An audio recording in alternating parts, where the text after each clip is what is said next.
I just finished watching season 1 of Devil May Cry, and can I just say, wow, that runtime really brought a tear to my eye.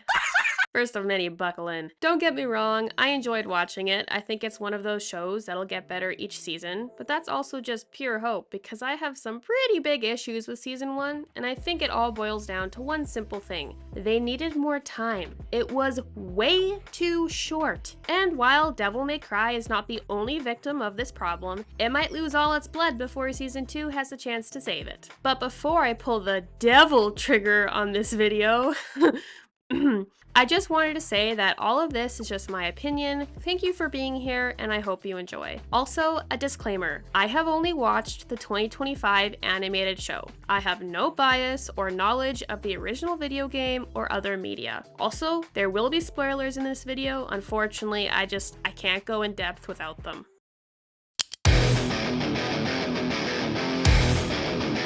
When the world is threatened by a demon invasion led by a guy known as the White Rabbit, powerful demon hunter Dante is thrust into the fight to prevent it, bringing to light some interesting secrets of his past. Meanwhile, Mary, a skilled government-issue soldier, is working under Vice President Baines' organization, Darkcom, to put a stop to the White Rabbit's plan. But the White Rabbit will have his revenge on the human race, and Dante, Mary, and Vice President Baines might just be at the center of it all. Seasons of TV are way shorter than they used to be. I mean, I remember the day when shows often had at least 20 episodes in a season, and I'm not talking just live action either. Avatar: The Last Airbender, Star Wars: The Clone Wars, Death Note, One Piece. No, that's not cheating. It's not uncommon for animated shows to have longer seasons. Now, that's not always a good thing for animated or live action, with shows being bloated by filler episodes just to fill the quota. You get plots stretched way too thin with sometimes more than one episode between important key points, or rehashing the same arcs to fill time, beating the plot to death. You get characters who are given arcs that don't actually add anything to their character, but it's just something to get them to do until more plot happens. Or even worse, making them repeat arcs they already finished. I love a slow show. I love when plots take time to develop. I love focusing on characters and world building, but there's also a thing called boredom. And sometimes, if you spend too long developing the plot and too much time on characters that seem like they're stuck on repeat because not enough is happening to genuinely change them as a person,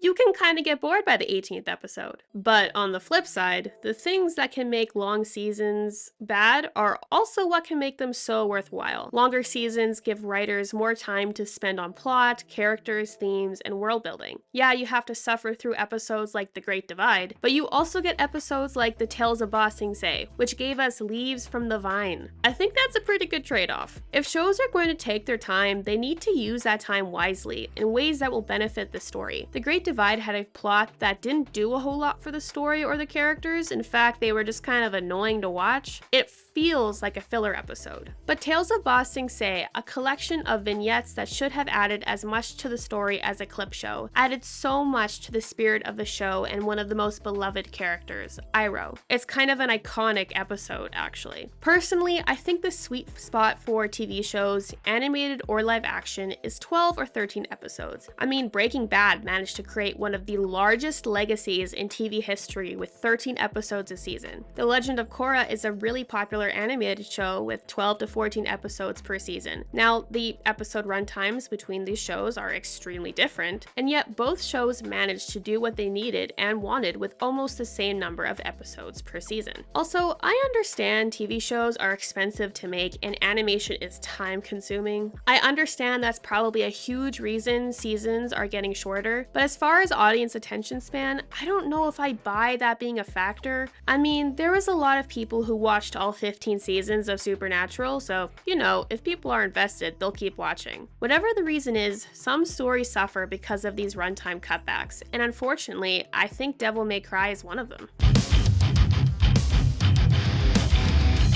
When your story or installment is going to be short, writers kind of have to make the decision of what the primary focus is going to be. Characters, world building, theme, or plot. These are probably the most important aspects of any story. Now, in any story, characters and themes are what really attach us to it. They are how we connect to the story itself and how we connect it to our own lives. Characters can inspire us, themes can help us understand what we believe, and so much more. Now, in a fantasy story, world building is just as important as characters and themes, considering that's kind of the entire point of fantasy. Which means in fantasy, characters, themes, and world building are king. Plot takes the characters from point A to B. It gives characters a reason for being there. But characters give us a reason to care about the plot. Characters and theme and world building are what leave a lasting impression on us. Devil May Cry is a fantasy that has prioritized the plot, so the other aspects won't get the attention they need to elevate the story.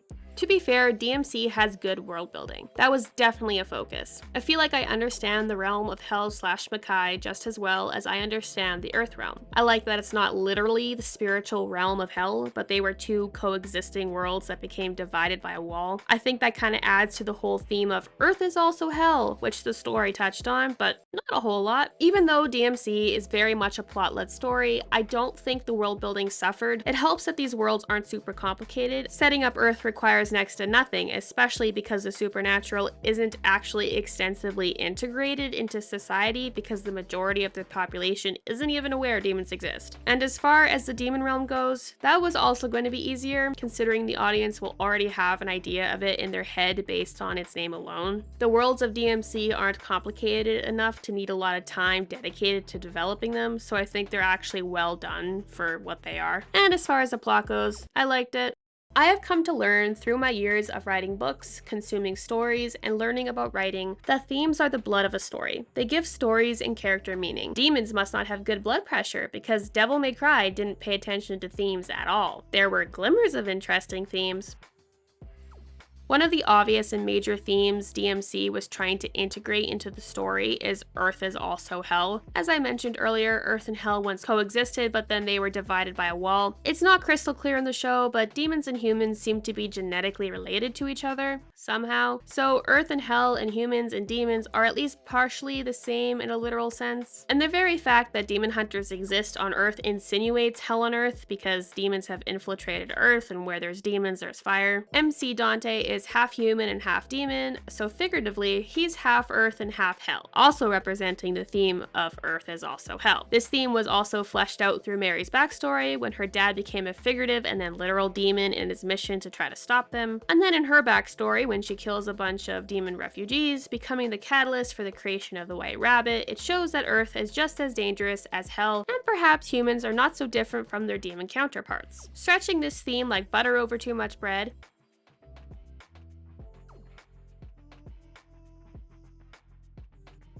Vice President Baines is the evil religious guy trope who wants to kill all demons and infiltrate Hell, and doesn't bat an eye at sacrificing humans to do it, which sounds a lot like the Demon King. And to top this theme off, frustrating side character Andre basically says that Earth is also Hell.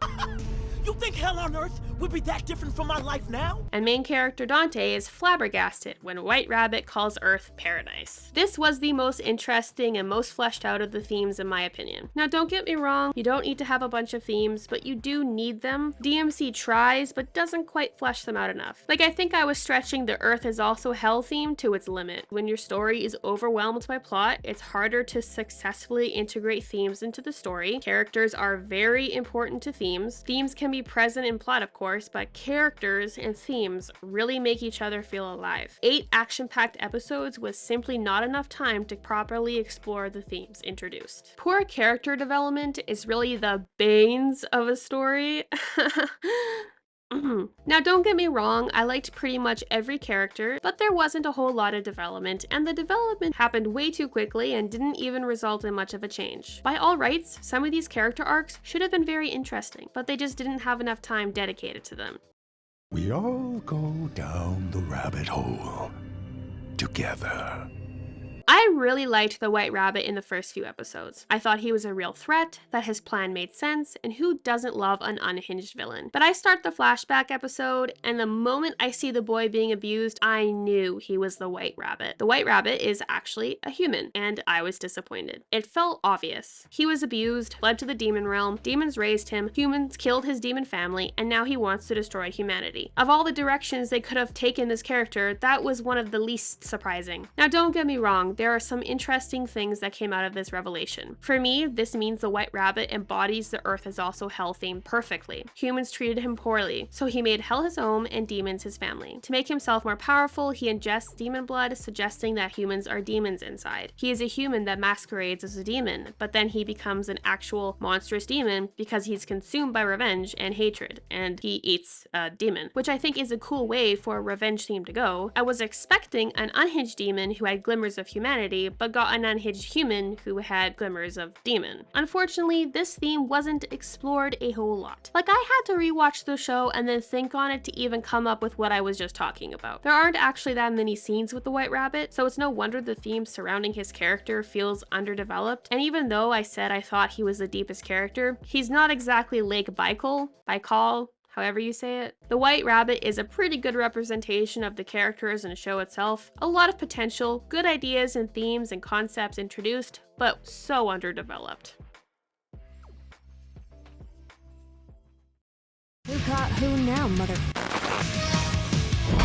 Mary hates demons. She literally spits on their corpses. Her family was almost killed by a demon, and then her father spent the rest of his life trying to find a way to stop them, which made him reclusive, neglectful, downright abusive, and eventually turned himself into a demon Green Goblin style. And then he killed her mom and died himself. Solid backstory. Unfortunately, her present time development is, well, Usain Bolt, if he didn't win. Mary's arc starts with her hating all demons and wanting to eradicate them, and then to realizing that some demons are not evil, and that perhaps his situation is more nuanced than she thought. They are corporeal beings that contain multitudes. The moment Mary comes across a group of demon refugees is the catalyst for a paradigm shift that radically changes everything about her character. Oh, it doesn't change anything? I'm stupid for thinking it would? Right, sorry, I'll go set myself on fire while Captain Marvel plays in the background. There are three main reasons why Mary's arc just doesn't work. She comes to this conclusion far too quickly and far too easily. Paradigm shifts can have a catalyst, but they don't typically happen instantly. And perhaps most importantly, they need evidence to support them. In stories, evidence might be foreshadowing or character moments that directly influence the paradigm shift. I have watched the show twice to prepare for this video, and unless I'm missing something, there is no foreshadowing to Mary changing her mind on the general evilness that are demons. It basically took the demon refugees saying the word orphan to trigger her change of heart. A small change that I think the writers could have made was putting the moment where she mercy kills a demon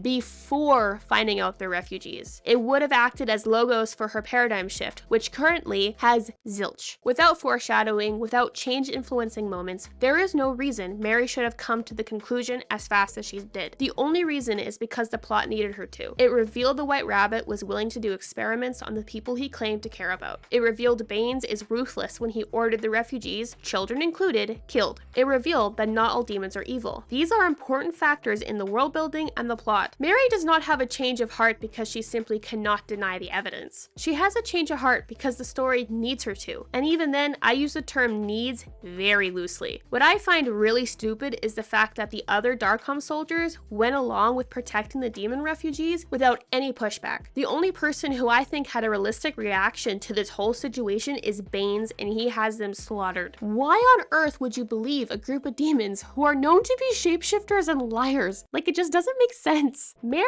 doesn't grapple with this change nearly enough. Now, she isn't given much of a chance to because there's not enough time to develop an internal struggle. And she has her moments where it seems like she can't believe the truth, but she still accepts it as truth. Within moments of finding out there are good demons, she decides to protect them. There are only two ways this decision would make sense. If there was other evidence of this revelation leading up to the moment she meets the refugees, or if it was obvious she was struggling with the decision to help them. Darkcom, fighting her loyalties and beliefs to follow her morals instead. The paradigm shift does not change her. Mary tries to save the demon refugees, but she does not abandon her mission or see Baines for who he really is, despite the show setting up early on that Mary doesn't seem to agree with all of Baines' methods/beliefs based on her hatred of demons, by the way. This could be interesting if they were going for the denial angle, but it's very clear she's not in denial. The crux of her worldview, that all demons are evil, is shattered, and yet it doesn't affect her enough to make her even question the organization she works for, let alone stand against it. She has accepted the truth, but it does not change her and doesn't change her perceived place in the world. Despite a fundamental part of her character being upheaved, episode 8 Mary is the same as episode 1 Mary, just with slightly different beliefs. When a character defining moment changes nothing about a character, then something went wrong with the writing. And like everything else I'm talking about, the reason for this rushed development that I hesitate to even call development is the lack of time allotted to do so. This should have been one of the most interesting storylines in the show. Mary is a main character, and the demons being refugees revelation is important to the world building and vital to the White Rabbit story.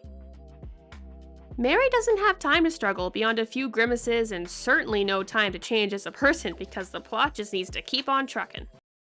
When writers don't prioritize characters, it can affect the plot, leaving it feeling thin. No matter what drives your story, a vital part of plot is how characters interact with it. Imagine how much better the last couple episodes would have been if Mary was constantly struggling with her new outlook on the world, which is a betrayal to Darkcom, her fallen comrades, her family, and humanity. It would have made her betrayal of Dante at the end mean way more. As it stands, her locking Dante away makes sense for her character. She's a greater good sort of person. But if her paradigm shift actually evoked change, then choosing to remain with Darkcom would mean she is choosing to ignore the revelation about the demons and really her own moral compass out of loyalty to Darkcom and humanity. That would be a cool frickin' conflict. But without internal conflict, it feels like she just chooses Darkcom because the plot needs her to. There's a massive reason why she wouldn't, but the show treats it like it's not even a choice. That of course she would choose Darkcom. But what really grinds my gears is that the order Mary decides to hesitate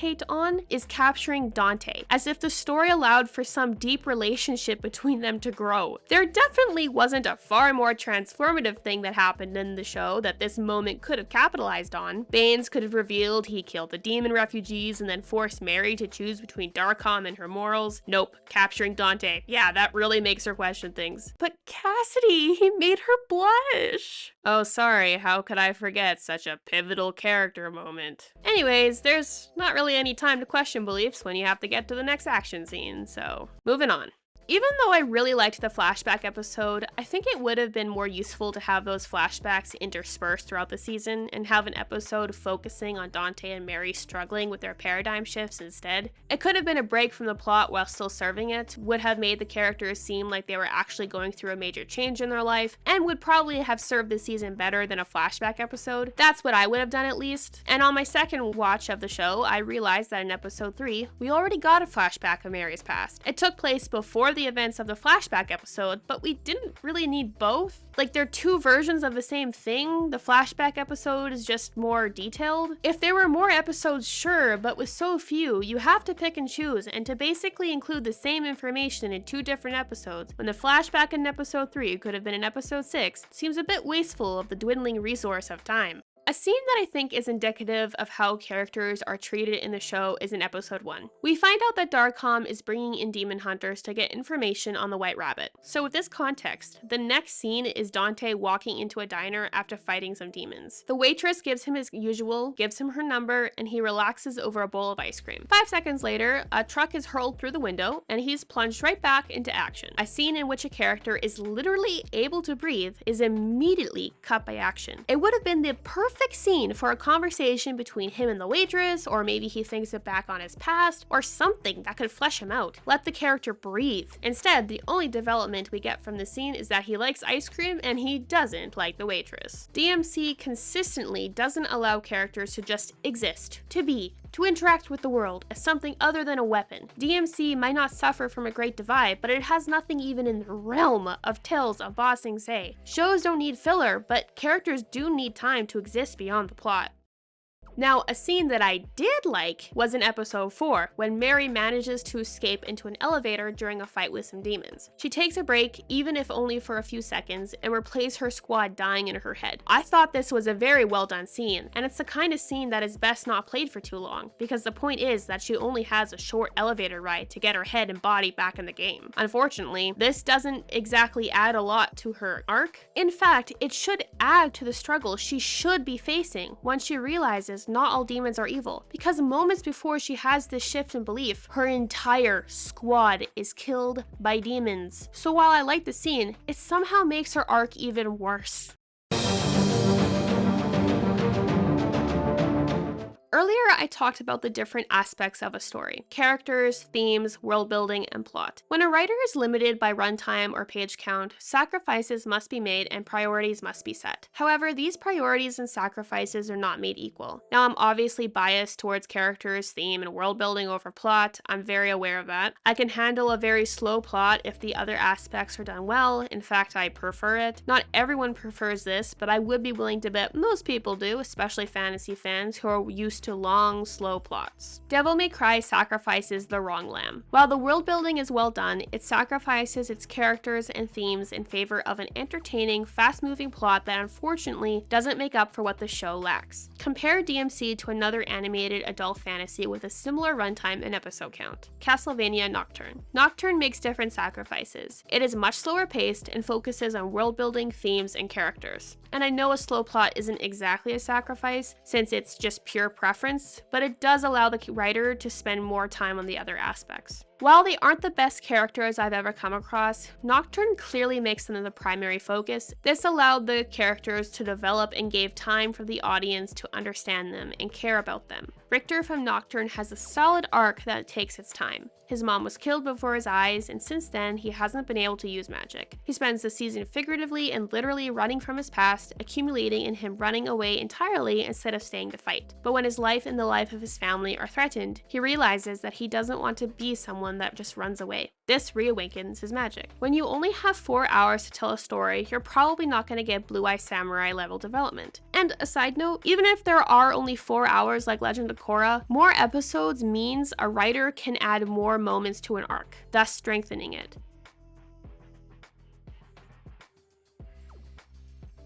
So either a show goes the Blue Eye Samurai route and has longer episodes, or the Korra route and has more episodes. These shows are also character driven. In theory, I should like Dante better than Richter. I'm more of a Deadpool person than a Wolverine person, you know? But Richter just has far more depth to his character. Nocturne wasn't willing to sacrifice character for plot. Devil May Cry was. Dante, a demon hunter who despises demons because they killed his mom and twin brother, discovers he's half demon, the son of Sparta, a powerful demon who saved humanity from the demon realm. There's foreshadowing from the beginning. It starts to become a possibility in his mind, even as he denies it. He asks the demon if half demons have to be evil, introducing an interesting theme. Then finally, he can't deny it anymore because he transforms into a demon. Okay, interesting arc. Lots of themes that can be explored.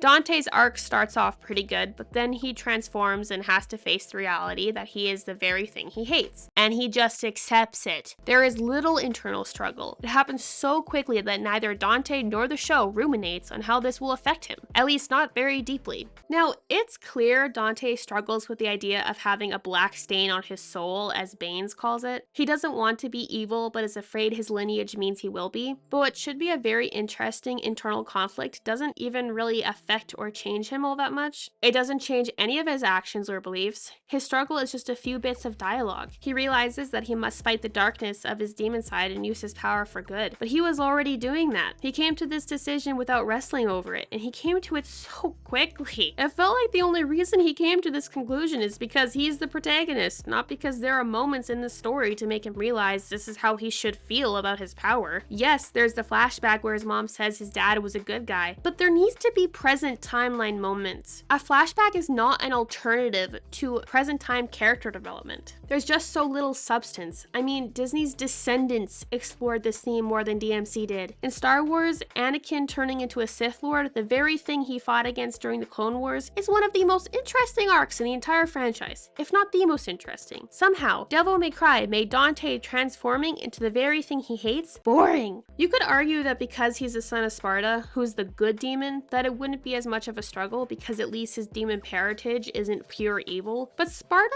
is still a demon. Demon still killed his mom and twin, and he still hates them. At least it's implied he hates them. He's a very wishy-washy character, which is, I guess, kind of the point, but a guy's gotta have beliefs, you know? You could also argue that Dante is clinging to the idea of his dad being a hero so that he doesn't have to accept the darkness. It's an interesting concept, but again, barely explored. By the way, I think it is important to note that the show only spans a few days. I realize this isn't enough time for Dante or Mary to fully process their paradigm shifts. However, that doesn't change the fact that their character arcs don't genuinely change them, and they should, because these are major changes that cut right to their belief system and their identities. They don't have to rebuild themselves or their beliefs. They just hop into the next action sequence. On a side note, the side characters, see what I did there?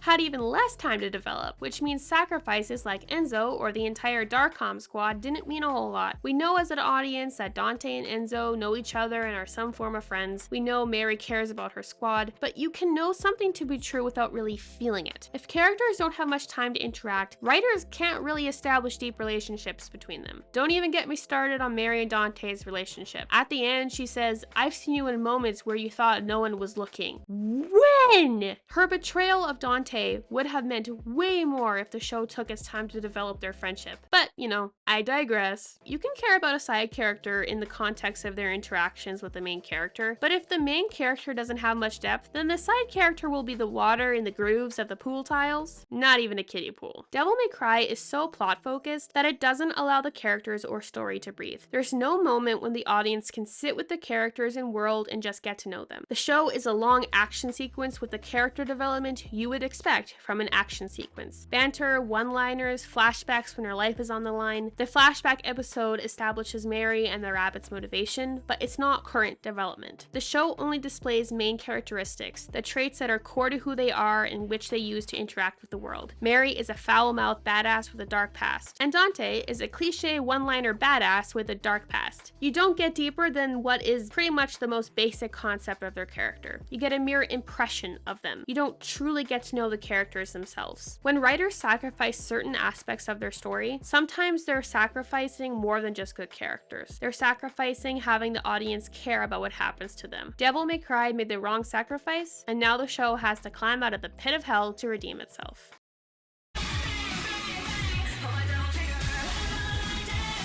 TV shows are shooting themselves in the rabbit's foot by cutting back on runtime. Devil May Cry isn't the only victim either. Blood of Zeus was too short. Castlevania Nocturne was too short.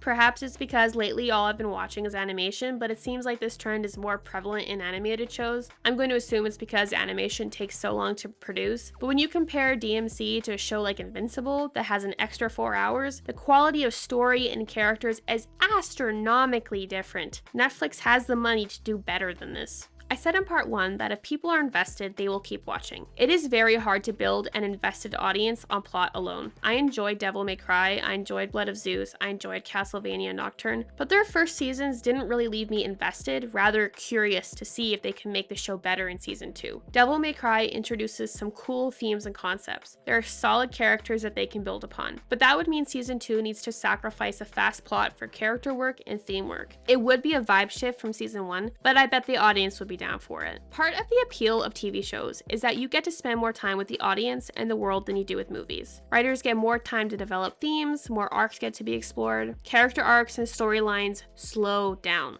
TV shows are getting shorter without realizing that comes with sacrifices. Characters, themes, world building, plot. These are all important aspects of story. But if you want your audience invested, if you want them to care, then you must prioritize characters and themes. They connect us to the story and the world. They make us care about the plot. Short stories don't have enough time to focus on every aspect, so they must make the right sacrifices. Devil May Cry made the wrong sacrifices. The characters felt shallow, the themes were underdeveloped, developed, and my connection with the story is as thin as Baines' grip on reality. And I'm sure that fans of the video games and other media will have their own reasons why they love or hate this show, but this was my main gripe with it. There just wasn't enough time for it to be great. Fortunately, DMC has a chance to redeem itself. If it triggers change in the characters, transfuses demon blood into the themes, and gives the rabbit of a plot of benzo, then maybe Devil May Cry could be a great show. But you know, I'm not writing for Netflix, so maybe I have no clue what I'm talking about. Also, I swear, if the next season nerfs a cliffhanger, I'm gonna pull my devil trigger.